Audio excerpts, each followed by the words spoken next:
Hey there, welcome to Squared Up. Today's workout is a little bit of R&R, recovery and restoration for sore, tired muscles. We're going to spend several minutes with our legs up the wall doing a few different modifications. So please move yourself to a spot where you will still be able to hear and possibly see me with your legs going up the wall, and we will go ahead and get started. Okay, so for our first posture, I always find it's easiest to get close enough to get your legs up the wall to support your hips all the way against the wall. If you start sitting with your hip and shoulder leaned up against the wall, then as you come onto your back, you can just rotate yourself and then kind of wiggle away. Now, I know that's not totally graceful, but it's a little bit easier than being too far away from the wall and trying to inch yourself down. We really want our hips to be pressed up against the wall so that it takes the strain off of our core to keep our legs supported. So pressing your glutes firmly against the base of the wall, straighten your legs right up above you, resting your heels along the wall. Place one hand on your lower belly and one above your heart, and just take a few moments here to relax, resting in to a nice, easy breathing pattern. Feel free to go ahead and close your eyes. Soak in the stillness and the silence, listening maybe for your heartbeat underneath your hand, feeling the breath fill up underneath your hand and your lower belly.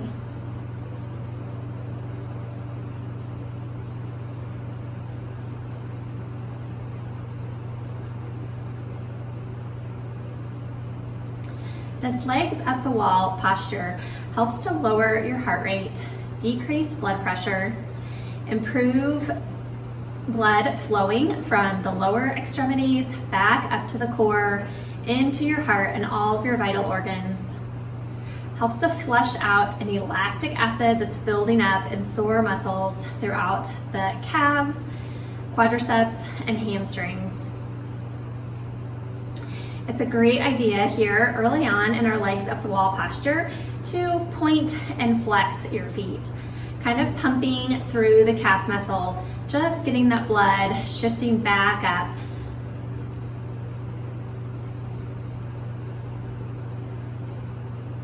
Helping to drain the lymphatic system, moving some of that soreness out of the lower body.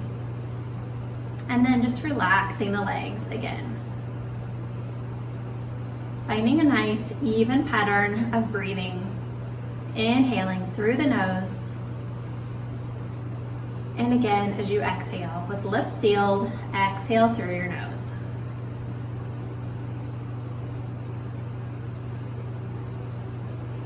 Let's bring the soles of the feet together as you spread your knees along the wall. And gently place your hands inside of the knees and just gently press your knees towards the wall, opening up, stretching into the inner thigh. Not applying too much force, just a little bit of resistance.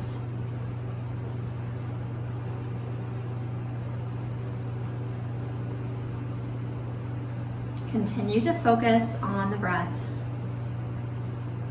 And let's count for 5 breaths. Inhaling.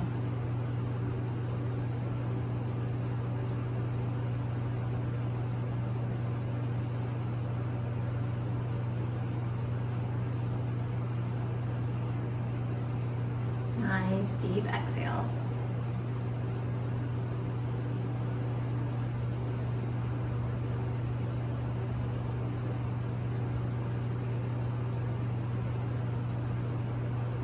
Now release your hands from your legs. Lay your arms out to the side, palms facing up. Go ahead and flatten the shoulder blades underneath you so the collarbone spreads nice and wide. Straighten the left leg out to the side and lower that right heel in towards the inner thigh as close as you can.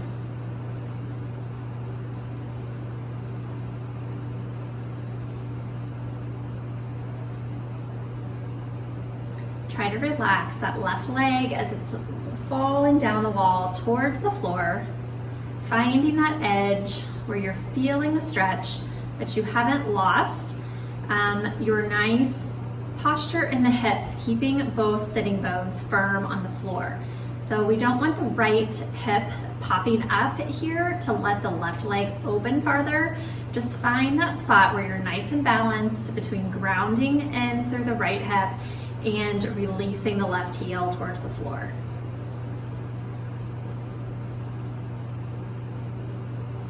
Deep breath in. Exhale, filling all the way up through the space in the upper chest where your collarbones are spread nice and wide. And exhale, release through the nose. Hear that wave in the back of your throat. 2 more breaths.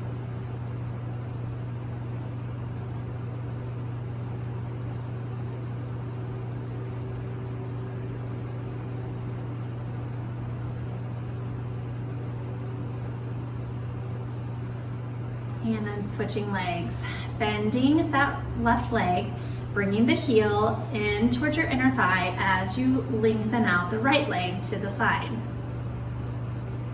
Same principle here of balance, this time grounding into the left hip, keeping it nice and firm on the floor as you find that edge where you can reach through the right leg.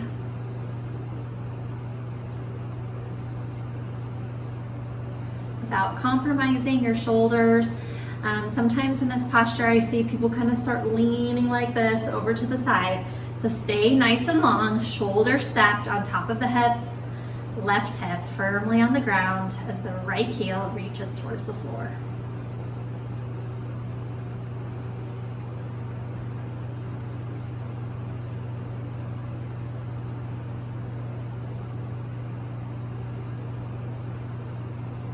Two more even breaths through the nose, filling up from the lower belly, through the rib cage, up to the collarbones.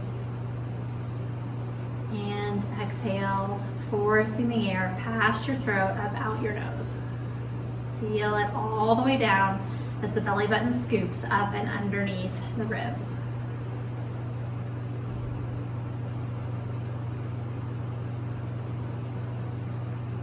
Bringing that right leg back up. Bend your right leg so your foot is nice and firm against the wall, and then pick up the left leg and set your left ankle on top of your right thigh. So you may need to lift your hips up to create enough space, and then gently set your hips back down on the floor. Coming into our figure 4 or half pigeon. You may need to slightly adjust and move yourself a little bit farther away from the wall. You can just kind of tick-tock your shoulders side to side, create a little bit of space here. Feeling this great deep stretch through the IT band, the inner and outer glute, wrapping around the entire hip joint down to the knees.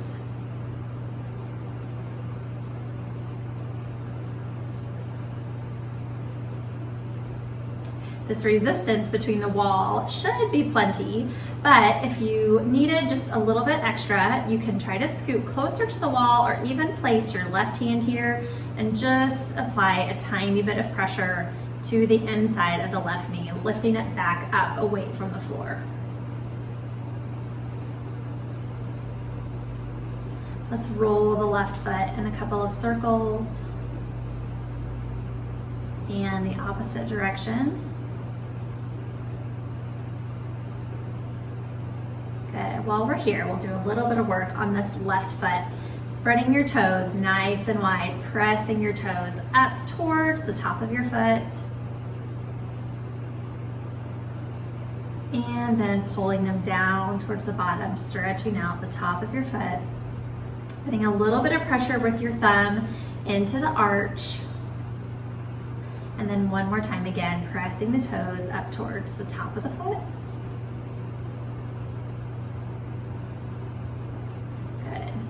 And then let's release to switch sides. Go ahead and straighten this left leg all the way up the wall. Point and flex a couple of times just to kind of wiggle that out from this nice deep hip stretch we have been doing. And then we'll slide this foot back down. Lift the right leg, lift those hips up to bend the right leg on top of the left thigh, then lower the hips back down into our figure four. Ooh, that beginning burn is there for sure.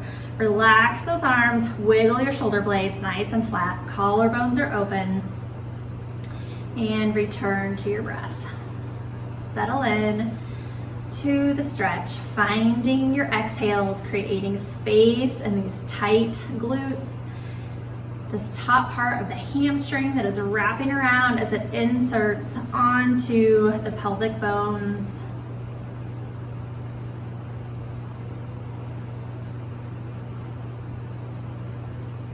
Inhale, strength.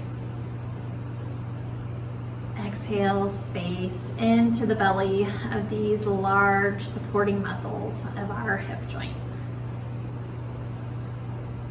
You could bring this right hand up, gently pressing a tiny bit, resisting against the gravity that's pulling that knee down towards the floor.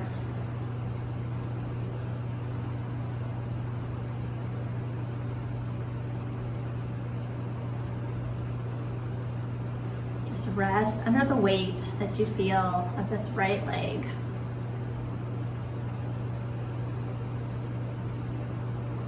Exhale through the tension.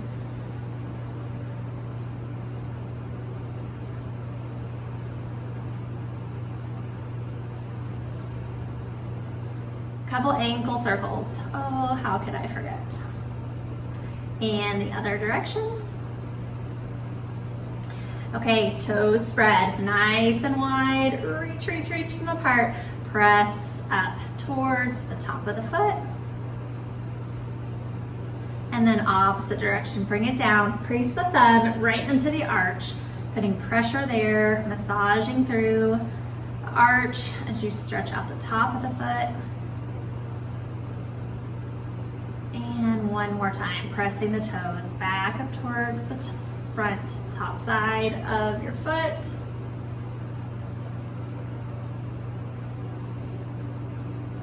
Good. All right, then wiggle your hips up, release that foot. Bring your right leg up to the wall, point and flex, just to stretch that out a little bit. Okay, one last stretch here. Let's go ahead and let both heels fall down, opening up to stretch through the inner thighs. Turn your pinky side of your toe against the wall and then slightly tilt your tailbone down towards the floor so you feel a little bit of an arch here in your lower back.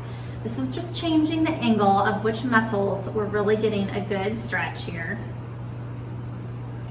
Focusing a little bit more on this most internal hamstring coming all the way up into the glutes, into our hip flexors.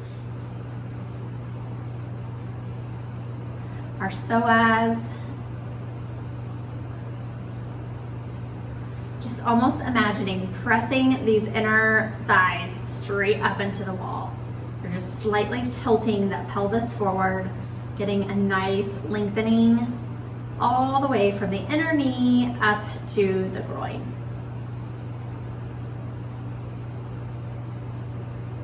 Good. Release your toes. Bending your knees, hug your knees into your chest. Gently rock from side to side. And go ahead and roll yourself back up to seated. All right, so there you go. A great little routine you could do as part of getting ready for bed or any night after a practice or a game to help flush out any soreness in your legs and revive a little bit of heavy, dead leg feeling that you may have after a hard workout. So thanks for coming. We'll see you next time.